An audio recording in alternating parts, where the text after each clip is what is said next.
আসন্ন লোকসভা নির্বাচনের দিন ঘোষণা হওয়ার আগে বাংলায় এসেছে কেন্দ্রীয় বাহিনী। আসানসোল দুর্গাপুর পুলিশ কমিশনারেটের এলাকায় এসেছে 3 কোম্পানি কেন্দ্রীয় বাহিনী। মূলত আসন্ন নির্বাচনকে অবাধ ও শান্তিপূর্ণ করতে রাজ্যে কেন্দ্রীয় বাহিনীর আসা।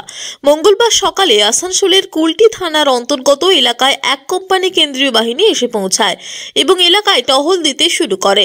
স্থানীয় পুলিশ প্রশাসনকে সাথে নিয়ে কুলটি থানার অন্তর্গত শিয়ালডাঙ্গা, খিলান, ধাউড়া, লালবাজার সহ বিভিন্ন এলাকায় রুট মার্চ করে কেন্দ্রীয় বাহিনীর জওয়ানরা।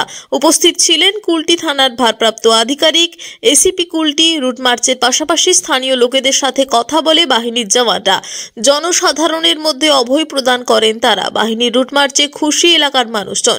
জানা গিয়েছে আগামী দিনে প্রয়োজন ভিত্তিক আরও কেন্দ্রীয় বাহিনী এসে পৌঁছবে এলাকায়।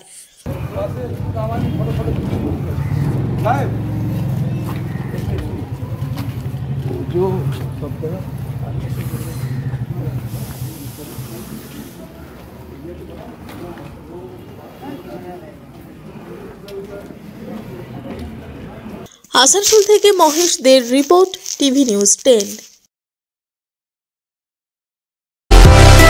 সুলভে সঠিক চিকিৎসার একমাত্র প্রতিষ্ঠান বিবেকানন্দ হসপিটাল। 24 ঘন্টা emergency service, blood bank, trauma care. আপনাদের সেবায় আমরা তৎপর। গুণমান ও পরিষেবায় দুর্গাপুর বিধাননগরের ডক্টর জাকির হোসেন এভিনিউর বিবেকানন্দ হসপিটাল শিল্পাঞ্চলের মানুষের মন জয় করেছে। সবার আগে খবরের আপডেট পাওয়ার জন্য সাবস্ক্রাইব করুন আমাদের ইউটিউব চ্যানেল এবং ক্লিক করুন বেল নোটিফিকেশন আইকনে।